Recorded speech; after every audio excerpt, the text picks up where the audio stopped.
Hello everyone and welcome back to From Zero to CryptoHero, the show where I show you how you can go from zero to $10,000 just by profiting off opportunities you can find everywhere around the blockchain. Last week we talked about NFTs and we had as guest Louis, who explained everything about how we could buy an NFT, how we could make sure that that NFT would create value, and how we could return the different kinds of profit from those NFTs, because each NFT project is different and the value created by the NFTs sometimes don't exist and sometimes vary from one project to the other. So we're going to be starting off the video talking about the bakery because they have minted out. We've been farming this project for a couple of months and we have acquired enough butter to mint our baker. So the bakers have minted out and they are a very successful collection, at least for now, because they have been steady at a 0.26 floor price, which means that we are at a current profit of $480 on that mint, which is very interesting. So it's half of what the Arbitrum airdrop was, but it's already very good. And I didn't sell it yet because I'm still looking for what will be creating the value. They are a little bit secretive and we don't exactly know to what extent these NFTs will be used for. So it's going to be interesting for me to check it out. But if I was to cash out right now, this is the price that I will be able to cash out for. And this means that it was a very successful endeavor altogether. Now, something that's interesting with the bakery mint is that we still have some butter, and butter is meant to have a long-term value or a utility. It's not going to be on-chain, but it's going to serve a purpose, and that will make it valuable, at least for the series. So I'll be keeping that butter and I'll be trying to get some more until they stop making it inflationary, because that's also in the play. And then I'll have a fair amount of butter to see what the value is going to be, how they're going to be providing it, and how interesting is it for us, and I'll be talking about it in the future as well. But in the meantime, the first mint is successful, the floor price is holding up, so there is interest, there is demand, and that means that this butter is more likely to succeed than if the project didn't do well on their mint. So we'll be keeping an eye out for the bakery, but so far they've brought us about $500, which is very impressive, and I thank the team because they were really fun, and that was a really cool way of grinding for an airdrop. Alright, so last week we looked at NFTs with Louis. We looked at how we could buy NFTs, how we could make sure that they were going to create demand, create value, and how we could sell them to generate a profit. Now, there's different ways of doing so, and today I'm going to be deep diving in a sort of passive income way. So we're going to be doing similarly to what cryptocurrencies do. We're going to be buying an NFT and then doing some quests or holding it to generate some cryptocurrencies as compensation for our troubles. So this can be done in multiple ways. The Froggy Friends, for example, you can stake them and get some tokens in time, so you don't have to do anything. But we're not going to be looking at that collection. Today I'm going to be showing you the Cool Cats collection. So the Cool Cats collection are very famous that you probably already have seen before. They have that blue cat, which is kind of an icon right now. And in a lot of videos or a lot of screenshots of people showing the most popular NFT collections, I see it featured. So unfortunately, the buy-in for Cool Cats is a little bit higher than what we can afford right now. And even if we could afford it, it's not necessarily what we want to be showing in that video because the Cool Cats aren't generating that much passive income. I'll be showing everything, but what we will be interested about is the Cool Pets. So the Cool Pets are Cool Cats derivatives. There's twice as many and the floor price is much more accessible to our wallet. So we're going to be focusing on those because they are also generating some passive income. Now the passive income is generated in a cryptocurrency that's on Matic called Milk, or it's a token. And the Milk is directly linked to the Cool Cats ecosystem in a way that you can do things with Milk in their ecosystem, like participate to raffles or upgrade your pets if you have eggs. Now, the interesting stuff for us isn't necessarily the eggs right now. It's going to be how we can generate that milk and how we can sell it into Matic. So what we have to do first is to acquire Cool Pets. To do so, I go on OpenSea Pro, which is the new OpenSea that basically just includes the additional blur listings, which can be cheaper than the normal OpenSea listings. You see here, there's a little bit of arbitrage opportunity, but it's not great. Even so, it's still that's safe, so that makes it very interesting for us. I've bought 2 pets and the prices average 0.05, including the fees. So it's roughly what you have here. I did a test 6 days ago and I bought one a few minutes ago as well. Now you can check it on your profile. It can take up to 4 hours to upload, but basically you'll be seeing your holdings here. And that's the interesting part of it, is that you can see how much you have in the ecosystem because they have more than one NFT collection. They have probably about 5 or 6, including some comics and some achievements and other things. But what we're really focusing on right now is the pets. So that's why I got 2 of them.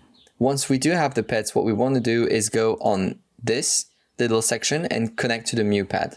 Now the Mu pad is basically the place where you are using your pets or using your NFTs to generate some income. Let me just cut the music. There we go. Perfect. And so once that's done, we're connected. Hop. We should be connecting to the system. We see we have our 2 pets. They appear as eggs, but it will just take a little bit of time to upload. And then we can roll new quests. Once we have new quests, we can see that they will be featured with colors. The colors are rarity, and then depending on which quests we do, we'll have more or less milk generated from those quests. The milk can then be purchased or sold directly on websites like QuickSwap because it's on Matic, and we can also check how much we'll be generating right after I do the quest. So let's connect the wallet to QuickSwap. Good. And then here I can type milk, and this is the Cool Cats currency. So this is what we'll be generating. So for example, if I want 1 Matic or $1, I need 5,000 milk.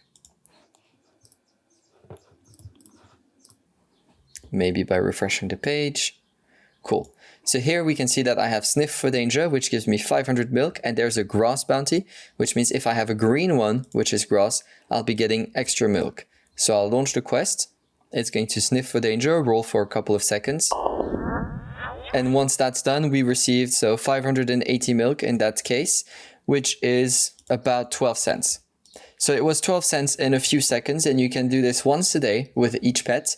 So if I have 2 quests like this, for example, I'll be getting 1,000 milk, and then that will be roughly 20 cents. So with 20 cents a day, we're not going to be rich very quickly. But if the NFTs increase in value, and we've been generating 20 cents a day for holding them, if we hold them for, let's say, 100 days, then we'll have 20 pounds or $20, depending on how you value your currencies, extra on top of the price that they would increase. And then if we want to, we can also do things with this milk, but we're going to be seeing that another time if it's relevant. But yeah, here we go for the cool pets. So now that we've covered active income with the cool pets that give us some daily milk, we're going to be talking about passive income or passive rewards for holding an NFT. And to do so, I'm going to be using the project WeAbove. We've collaborated with WeAbove in the past with SwissBorg, and we've done a couple of giveaways and a couple of cool things. And something that I really like about their project is that the art and the artists behind it are the same as the Arcane series, which you guys might have seen on Netflix, and is a great series. And so this is reflected in their NFTs, and I really like the style.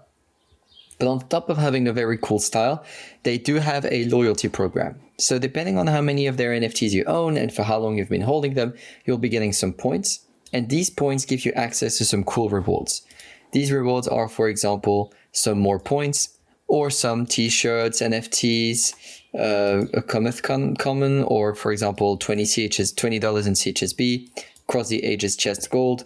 And basically, this is something that you can get on top of just holding the NFTs and on top of hoping to see their collection grow in value. So they have a couple of collections. The 2 that we've been most interested in is the WeAbove Prime. So there's it's this one, and the floor is at 005, similar to the cool pets. And the other one is the orders database. These ones give you 1 point a day, and these ones give you 5 points a day. And basically the chest that we will be aiming for at the beginning will definitely be the bronze loot box, unless we get to the silver loot box. In that case, that can be quite interesting as well. But in the meantime, the target here is going to be to have an investment in that NFT project so that we are able to collect the points every day.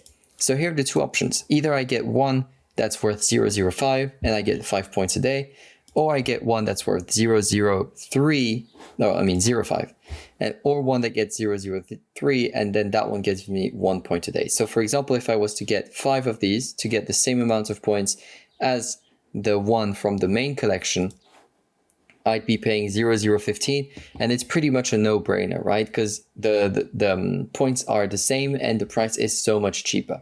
But if I look here, the gas fee for that transaction would be $55, which is quite big. That means an $84 total, which is actually, at the end of the day, not that far from the main price of the main collection.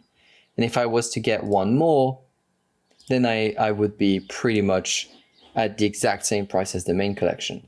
So that makes that trade suddenly a lot less interesting, because we'd be getting 6 of those. Okay, we'd be getting more points, but this collection to break even, or to sell it to more expensive than what I bought, would have to almost 3x, which is a bit more complicated than this collection going from 0.05 to 0.06, for example. Because if I was to buy this NFT right now, it would cost me a total of $108, which is almost the same as the 6 others.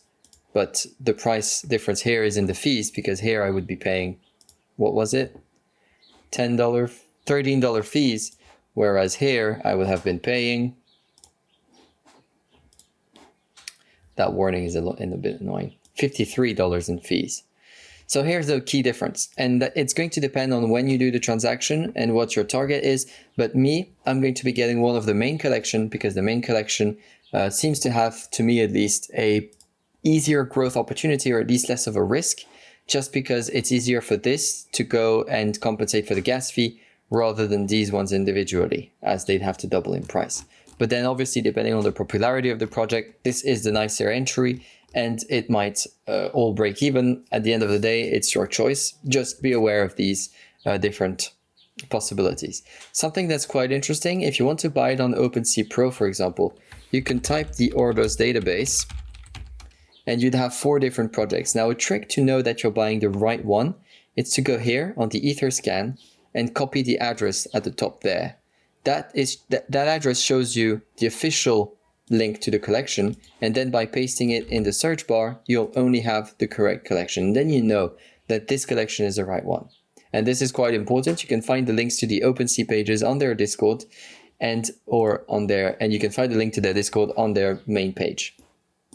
So here we go. I'll be getting this NFT. It's going to cost $108, and it's going to be staking at 5 points a day. So that means that if I want to get my first loot box at 200 gravites, that's going to be 40 days staking. So we'll see in 2 episodes from here what we'll be getting in that loot box.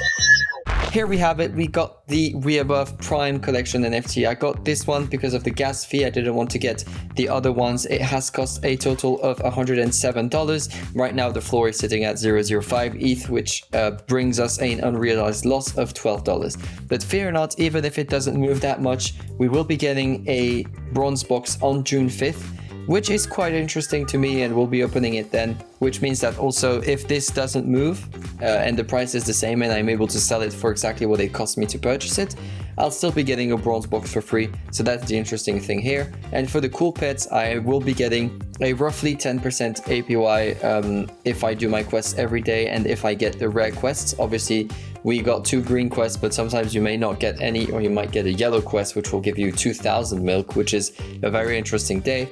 But I'll definitely be hoarding this every day, as well as the butter. We don't know what the utility is going to be yet, but they have been generating a lot of traction. So there is some interesting aspects of it here, especially the demands on the demand side of things. So I'm keeping it. You can feel free to sell it if you think that this is the best way to go. This is really opinionated, so do whatever you prefer. We're currently holding roughly $450 in NFTs and $711 in cryptocurrencies, waiting for a couple of airdrops. We've done more than 10% of the road from here, and I'm hoping that we'll be able to grow. In the meantime, I wish you a very, very profitable weekend, and see you next time. Cheers.